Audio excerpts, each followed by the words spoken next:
Bonjour à tous, aujourd'hui on va plonger dans l'histoire du logiciel moderne, mais on va le faire d'une manière un peu différente. On va suivre le voyage d'une seule et unique application. Alors, voilà le programme. Notre voyage va se faire en 6 grandes étapes. Et on commence tout de suite avec un changement fondamental, la façon même dont on conçoit les applications aujourd'hui. Première étape donc, ici on va vraiment chercher à comprendre le pourquoi de toute cette révolution. Et tout commence avec un problème bien connu, les vieilles applications qu'on appelle monolithiques. Avant, une application, c'était un énorme bloc. Tout était dedans. Le souci, c'est que pour changer une toute petite chose, il fallait tout redéployer. C'était lourd, difficile à maintenir, un vrai casse-tête. L'approche moderne, c'est l'inverse. On découpe cette grosse application en plein de petits services indépendants, les fameux microservices. Chacun fait une seule chose, mais il la fait bien. Et ça change tout en termes d'agilité et de fiabilité. Ok, super. On a plein de petits services qui fonctionnent chacun de leur côté. Mais ça soulève une nouvelle question, et pas des moindres. Comment fait-on pour gérer tout ce petit monde? Comment s'assurer que toutes ces pièces fonctionnent ensemble de manière fiable? Et c'est là qu'intervient la première partie de la solution, une idée assez géniale qu'on appelle la conteneurisation. Imaginez une sorte de boîte de transport universelle pour le code.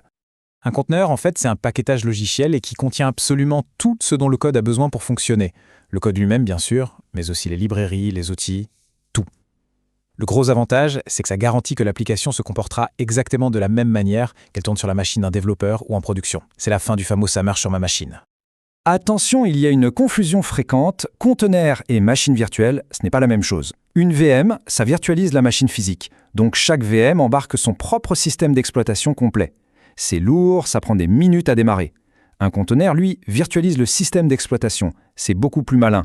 Tous les conteneurs partagent le même noyau du système hôte. Résultat, ils sont ultra légers et démarrent en quelques millisecondes. La différence est énorme. Bon, on a nos microservices et on a nos conteneurs pour les empaqueter. Le problème, c'est que maintenant, on ne gère plus une seule grosse application, mais des dizaines, voire des centaines de containers. Comment fait-on pour coordonner tout ça? En gros, qui va jouer le rôle du chef d'orchestre? Et le chef d'orchestre, le voici. Kubernetes, souvent abrégé en K8S. C'est un projet open source qui vient à l'origine de chez Google et qui est tout simplement devenu le standard mondial pour gérer des containers. C'est la plateforme qui va nous permettre de piloter tout notre orchestre. Pour comprendre comment ça marche, il faut voir Kubernetes comme un grand cerveau, le plan de contrôle. C'est lui qui prend toutes les décisions. Il y a le serveur d'API, la porte d'entrée pour parler au cluster, ECD, sa mémoire, le scheduler qui décide où vont tourner les containers, et enfin le contrôleur manager qui vérifie que la réalité correspond bien à ce qu'on lui a demandé. Ok, on a le cerveau, on a l'orchestre, maintenant la question pratique. Comment fait-on pour lui donner la partition? Comment dit-on à Kubernetes « voilà ce que je veux que tu fasses tourner » Et c'est là qu'on touche à une des idées les plus puissantes de Kubernetes, le modèle déclaratif. Au lieu de donner une liste d'ordres, on ne fait que décrire le résultat final qu'on souhaite obtenir dans un fichier de configuration. On dit « je veux 3 copies de cette application » et c'est tout. Kubernetes se débrouille tout seul pour que la réalité corresponde à cette description. C'est le quoi, pas le comment.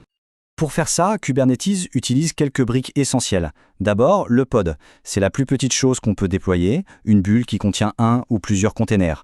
Ensuite, le déploiement, qui gère les pods, s'assure qu'on a toujours le bon nombre de copies et les répare si besoin.